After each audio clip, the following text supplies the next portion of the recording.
আসসালামু আলাইকুম ওয়া রাহমাতুল্লাহি ওয়া বারাকাতুহু। প্রিয় শিক্ষার্থী বন্ধুরা, আজকে আমরা আলোচনা করব টেন্স নিয়ে। ইংরেজির একটি অত্যন্ত গুরুত্বপূর্ণ টপিকস টেন্স। টেন্স সম্পর্কে সবার জানা অতীব জরুরি। কেননা একজন মানুষ টেন্স ছাড়া একটা ভালো ইংরেজি সম্পর্কে দক্ষতা অর্জন করেছে এটা ভাবাই যায় না। তাই আমরা টেন্স নিয়ে আলোচনা করতে যাই এবং এটা খুব সহজে ইজিলি এবং শর্ট টাইমে যেন আমরা বেশি ভালোভাবে মনে রাখতে পারি, এই জন্য আমরা স্পেসিফিকভাবে কিছু গুরুত্বপূর্ণ কথা আমরা নিয়ে আসার চেষ্টা করবো ইনশাআল্লাহ। তো চলো আমরা জেনে নেওয়ার চেষ্টা করি। লক্ষ্য করো, এখানে টেন্স প্রধানত 3 প্রকার, যথা 1 নম্বর প্রেজেন্ট টেন্স অর্থাৎ বর্তমান কাল, 2 নম্বর পাস্ট টেন্স অতীত কাল, 3 নম্বর ফিউচার টেন্স ভবিষ্যৎ কাল।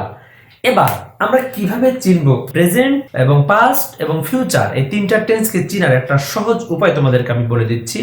এই কথাটি মনে রাখবে, ছলব অর্থাৎ ছলব। ছলব থেকে আমরা টেন্স শিখতে পারবো। 1 ছ, 2 ল, 3 ব। লক্ষ্য করো, এবার ছ আছে কোথায়? প্রেজেন্টের নিচে দিয়েছি। ল আছে কোথায়? পাস্টের নিচে দিয়েছি।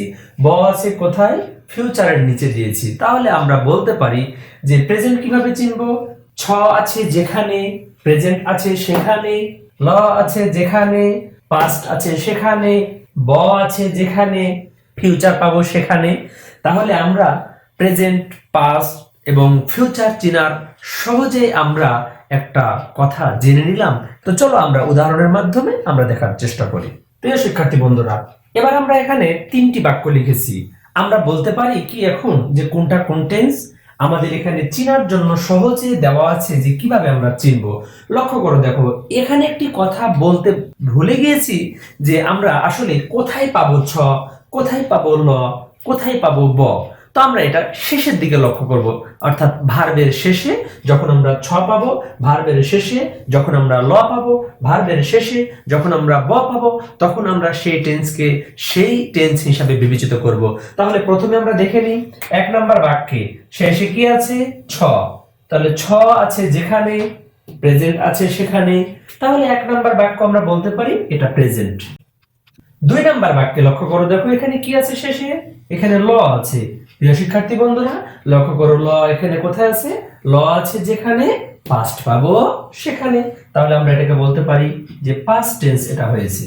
3 নম্বর বাক্যে লক্ষ্য করো, দেখো এখানে কি আছে শেষে? আমরা শেষের অংশটুকু দেখে আমরা এটা আইডেন্টিফাই করতে পারি। এখানে বলার অবকাশই থাকে না যেটা কোন টেন্স হবে, কে পারবে না? ব অর্থাৎ ফিউচার। তাহলে এটাকে আমরা বলতে পারি ফিউচার। কি সহজ লাগছে না? এবার আমরা কিভাবে চিনবো 4টি প্রকার, অর্থাৎ এগুলো আবার প্রত্যেকটা 4 ভাগে বিভক্ত। প্রেজেন্ট টেন্স 4 প্রকার, পাস্ট টেন্স 4 প্রকার, ফিউচার টেন্স 4 প্রকার, প্রত্যেকে আবার 4 ভাগে বিভক্ত আছে। সেগুলো নিয়ে আমরা আলোচনা করব ইনশাআল্লাহ এখনই। প্রিয় শিক্ষার্থী বন্ধুরা, আবার আমরা দেখে নিই যে প্রত্যেকটা টেন্স আবার 4 প্রকার। 1 নম্বর ইনডিফিনাইট, 2 নম্বর কন্টিনিউয়াস, 3 নম্বর পারফেক্ট এবং 4 নাম্বার পারফেক্ট কন্টিনিউয়াস। তাহলে এবার আমরা চিনবো কিভাবে ইনডিফিনাইট চিনবো, কিভাবে কন্টিনিউয়াস চিনবো, কিভাবে পারফেক্ট চিনবো এবং কিভাবে পারফেক্ট কন্টিনিউয়াস চিনবো। এগুলো চেনার জন্য সহজ আমি তোমাদেরকে একটা থিওরি দিচ্ছি, একটু শুধুমাত্র অবলোকন করলে আমরা ইজিলি ভাবে যে কোনো ইনডিফিনাইট বলতে পারি। এবার এখানে 4টি বিষয় লক্ষ্য করে দেখো। ইনডিফিনাইটের নিচে কিছুই নাই, ফাঁকা। যার কেউ নাই তার কি আছে? আল্লাহ আছে। তো আমরা এখানে আল্লাহ লিখতে পারি। আর আসলে বিষয়টি যে আমরা বলছি যে কিছু নাই, তার মানে তার পরিচয় কিছুই নেই। 2 নম্বর কন্টিনিউয়াস, শুধু তয়কারে তে দেওয়া আছে। বাংলা ক্রিয়ার শেষে যখন আমরা তয়কারে তে পাবো, তখন আমরা সেটাকে কন্টিনিউয়াস হিসাবে বিবেচনা করব। 3 নাম্বার পারফেক্ট, এখানে অন্তস্থ অ অথবা অন্তস্থ অয়াকার আ আছে। তাহলে আমরা বলতে পারি কোন ক্রিয়ার শেষে যখন অন্তস্থ অ অথবা অন্তস্থ অয়াকার আ থাকবে, তখন সেটাকে আমরা পারফেক্ট হিসাবে কল্পনা করব। এবং যদি সময় প্লাস তে থাকে, অর্থাৎ সময় উল্লেখ করা আছে এবং তয়কারে তেও উল্লেখ করা আছে, তাহলে এখানে তে থাকলে কন্টিনিউয়াস, আর এখানে সময় এক্সট্রা লাগানোর কারণে পারফেক্ট কথাটা যুক্ত হবে, তার মানে পারফেক্ট কন্টিনিউয়াস। ওকে, কিন্তু লক্ষ্য করে দেখো কন্টিনিউয়াস কন্টিনিউয়াসের সাথে মিল আছে, তে তে মিল আছে। ওকে, তাহলে আমরা বলতে পারি যে প্রত্যেকটা টেন্স আবার 4 প্রকার। প্রথমে আমরা টেন্স কয় প্রকার পেয়েছি বলতো? 3 প্রকার। আর প্রত্যেকটা টেন্স আবার কয় প্রকার পেলাম? 4 প্রকার। তাহলে 3 গণিত 4 সমান সমান 12 প্রকার। তাহলে 12 প্রকার টেন্স আমরা সহজেই আমরা বলতে পারি। কিভাবে আমরা চিনব? লক্ষ্য করো বন্ধুরা। এবার আমরা দেখব যে আমরা যে কথাগুলো বললাম আসলে টেন্স চিনা যায় কিনা, বা আদৌ চিনা যাবে কিনা, নাকি আসলে এটা এক প্রকারের শুধুমাত্র ভাওতাবাজি। প্রিয় শিক্ষার্থী বন্ধুরা, লক্ষ্য করো এদিকে আমরা 12টি টেন্স এখানে লিখেছি। 12টি টেন্সের ক্ষেত্রে আমরা প্রত্যেকটার ক্ষেত্রে আমরা বলতে পারি যে মিলে যাচ্ছে না যাচ্ছে না। তোমরাই বলবে। আমি প্রশ্ন করি তোমাদের জন্য। 1 নাম্বার বাক্যে লক্ষ্য করে দেখো, এখানে শেষে কি আছে? না আছে ছ, না আছে ল, না আছে ব, কিছুই নেই। 1 নাম্বার টেন্সে মনে রাখতে হবে যে যার কিছুই নেই তার কি আছে? আল্লাহ আছে। আর আল্লাহ কিসে আছে? ইনডিফিনাইটে আছে। ইনডিফিনাইটে সর্বপ্রথম কি আছে? প্রেজেন্টের ক্ষেত্রে যেহেতু শুরু, অতএব প্রেজেন্ট ইনডিফিনাইটের ক্ষেত্রে কিচ্ছু পরিচয় না পেলে আমরা সেটাকে বলবো প্রেজেন্ট ইনডিফিনাইট। এবার লক্ষ্য করো দেখো, প্রেজেন্ট ইনডিফিনাইট গেল। 2 নাম্বার, এখানে কি আছে? ছ আছে। ছ আছে যেখানে, প্রেজেন্ট আছে সেখানে। তাহলে আমরা বলতে পারি এটা হচ্ছে প্রেজেন্ট টেন্স। আগে আমরা মডিফাই করে নিলাম প্রেজেন্ট, পাস্ট এবং ফিউচার। এরপরে আমরা ডিভাইড করব এটা ইনডিফিনাইট, কন্টিনিউয়াস, পারফেক্ট নাকি পারফেক্ট কন্টিনিউয়াস। তাহলে আমরা বলতে পারি এবার 4 ভাগে বিভক্তর ভিতরে এটা আমরা কোনটা বলতে পারি। এখানে লক্ষ্য করো দেখো যে এখানে কি আছে পরিচয় পাওয়ার জন্য? কিছু নেই। এটা কি হয়েছে? কিছু আছে কি? তয়কারিতে আছে। তয়কারিতে থাকলে আমরা বলতে পারি প্রেজেন্ট, ছয়ের কারণে আর তয়ের কারণে কন্টিনিউয়াস। তাহলে প্রেজেন্ট কন্টিনিউয়াস। 2 নাম্বার টেন্সের নাম প্রেজেন্ট কন্টিনিউয়াস। ওকে। 3 নাম্বার, শেষে কি আছে? ছ। ছ থাকলে কি বলবো? প্রেজেন্ট। এবার এখানে কি আছে? অন্তস্থ। অন্তস্থ থাকলে কি বলবো? এই যে এখানে লক্ষ্য করো অন্তস্থ অথবা অন্তস্থ একা, তাহলে পারফেক্ট। তাহলে প্রেজেন্ট পারফেক্ট। এবার 4 নাম্বার বাক্যে আমরা দেখব। লক্ষ্য করো দেখো, এখানে শেষে কি আছে? ছ। ছ থাকলে প্রেজেন্ট। এবার তয়কারেতে আছে, তার মানে কন্টিনিউয়াস। তাহলে প্রেজেন্ট কন্টিনিউয়াস। সময় আছে কি? হ্যাঁ, এখানে সময় আছে। তাহলে বোঝা যাচ্ছে 1 ঘন্টা, 2 ঘন্টা, 3 ঘন্টা, যে কোনো যদি সময় উল্লেখ করা থাকে তাহলে আমরা সেটাকে বলবো সময় প্লাস তে পারফেক্ট কন্টিনিউয়াস। তাহলে কি আমরা বুঝতে পারছি যে এখান থেকে টেন্স চিনা খুব সহজেই ভাবে চিনা যাচ্ছে? এটা হলো প্রেজেন্টের ঘটনা। এবার পাস্টে আসি, চিনা যায় কিনা। এবার লক্ষ্য করো দেখো, এখানে শেষে কি আছে? ম আছে। আমরা তো ময়ের কথা বলিই নি। তাহলে লক্ষ্য করো এখানে আরেকটু নোট করে আমরা নিতে পারি যে ম এবং দন্তান্ন এই দুটি জিনিস যখন থাকবে, অর্থাৎ ম আর দন্তান্ন, আমরা বলতে পারি যে আমাদের মন। তাহলে আমরা মন যদি থাকে, মনের কথা বাদ দিয়ে আমরা পড়ার দিকে কল্পনা করব। ম থাকলে ক্রস, দন্তান্ন থাকলে ক্রস। ওকে, লক্ষ্য করো। তাহলে আমরা মকে বাদ দিয়ে দিলাম, তাহলে আমরা কি পেলাম? ল পেলাম।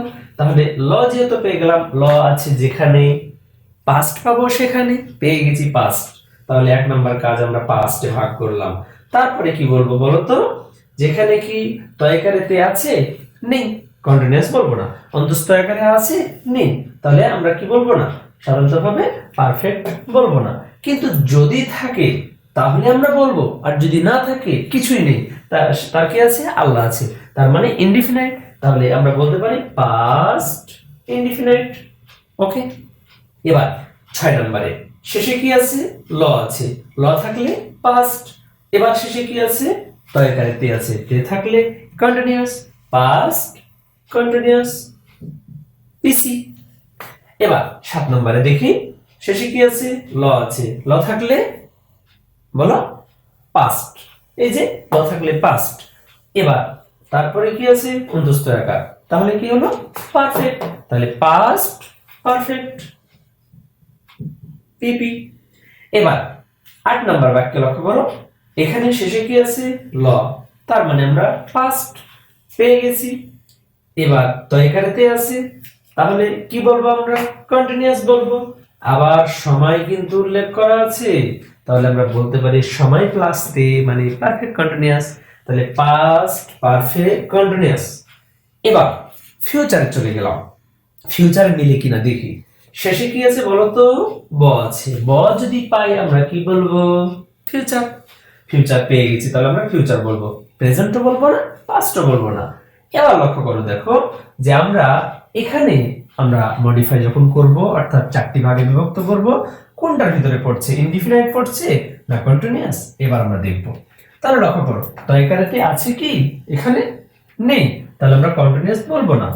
তারপরে অন্তস্থ অন্তস্থ আকার কিছুই নেই, তার মানে আমরা কিছুই বলবো না। তার মানে কিছুই নেই মানে আল্লাহ আছে, ইনডিফিনাইট। তাহলে এটা আমরা বলবো ফিউচার ইনডিফিনাইট। এবার 10 নম্বর বাক্যে শেষে কি আছে? ব আছে। শেষে কি আছে? ত আছে। তয়কারে তে আছে।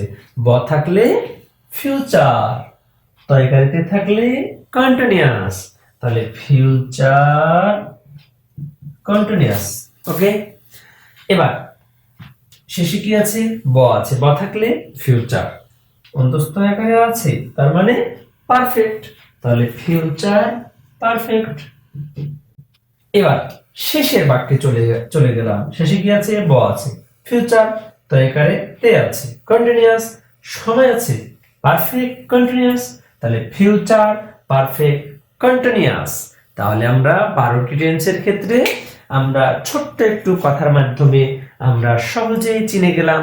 ছোট্ট কথা কি পরিশেষে তোমাদেরকে বলতে চাই, লক্ষ্য করো। ছ আছে, আমরা এখন স্লোগান বলি। ছ আছে যেখানে, প্রেজেন্ট পাবো সেখানে। আবার বলো, ছ আছে যেখানে, প্রেজেন্ট পাবো সেখানে। ল আছে যেখানে, পাস্ট হবে সেখানে। ব আছে যেখানে, ফিউচার আছে সেখানে। ওকে, এবার 4 ভাগে বিভক্ত করব। ইনডিফিনাইট বলবো, কন্টিনিউয়াস বলবো, পারফেক্ট বলবো না পারফেক্ট কন্টিনিউয়াস বলবো। তাহলে লক্ষ্য করে দেখো, যদি কিছুই না থাকে তাহলে এটা ফাঁকা, তার মানে ইনডিফিনাইট। যদি তয়কারে তে থাকে তাহলে আমরা বলবো সেটাকে কন্টিনিউয়াস। আর যদি অন্তস্থ অথবা অন্তস্থ আকারে আ থাকে তাহলে আমরা সরাসরি বলে ফেলবো পারফেক্ট। আর যদি সময় প্লাস তে থাকে, সময় উল্লেখ করা আছে, তয়কারে তে আছে, তাহলে আমরা বলতে পারি পারফেক্ট কন্টিনিউয়াস। তাহলে আমরা সহজেই টেন্স আমরা শিখে ফেললাম। এবার আমাদের ট্রাই করব, আমরা নিজে নিজে একাধিক বাক্য লিখব আর আমরা মিলানোর চেষ্টা করব। তবে মনে রাখবে, হুইচ হ্যাজ নো নিয়ম দ্যাট ইজ ব্যতিক্রম। যেটার কোনো নিয়ম নেই সেটাই ব্যতিক্রম। তবে আমরা চেষ্টা করেছি তোমার জন্য সহজ করার জন্য কিছু কথা এখানে উপস্থাপনের মাধ্যমে, যাতে করে তুমি উপকার লাভ করতে পারো। আমার এটাই ইচ্ছা, এটাই চাওয়া এবং এটাই তোমাকে দেওয়া, এর বেশি কিছু নয়। আমি বলছি না যে এর বাইরে তোমাকে আর কিছু জানা লাগবে না, আরো অনেক কিছু জানতে হবে, কিন্তু এটা তোমাকে ইংরেজি শেখার জন্য একটা সহায়ক হিসাবে কাজ করবে।